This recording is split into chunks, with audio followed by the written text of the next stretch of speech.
and you can just start drowning in emails, and then before you know it, you've missed out on one or two emails that could be really important. And so I love that you're Yep. tackling that approach. And I would imagine that AI and automation are kind of interchangeable, I think, in a lot of hmm scenarios. So it sounds like there's some automation that's happening there as well. Is that a safe assumption where if X happens, Y Yep. happens?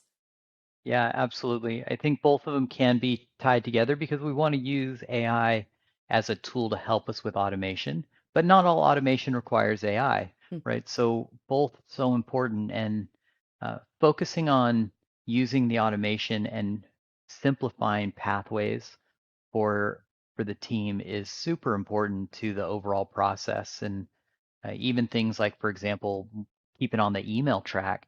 When an email comes in, if there is something special that needs to happen or something that the system can't do, triggering in and automating an alert message to the right operations person or the right group is just a small thing that makes a big difference in the overall usability and the reduction of friction for the operations team's jobs.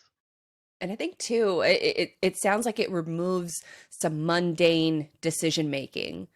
Because when you're making Yep. so many decisions throughout the day, I think it's, Mark Zuckerberg for famously, he wears a black shirt and jeans every single day because that's one less decision that he has to make.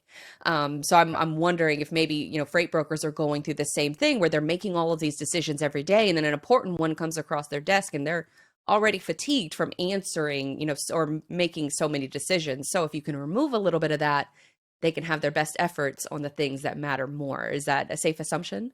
That is absolutely right, right? We want to focus on the things that we need more attention to, right? And you're talking about drowning in your mailbox and just in freight alone, right? We drown in shipments. Like if we look at an LTL broker, the volume of shipments they're managing is pretty high. So if we can take those shipments and automate 75% of them, it's a huge win. If we can automate 90% of them, now we're really talking about something compelling. If we can automate 96% of them, this is now mind blowing. But there's always going to be a percentage that really requires that brokerage to set somebody in front of it and be like, all right, what happened?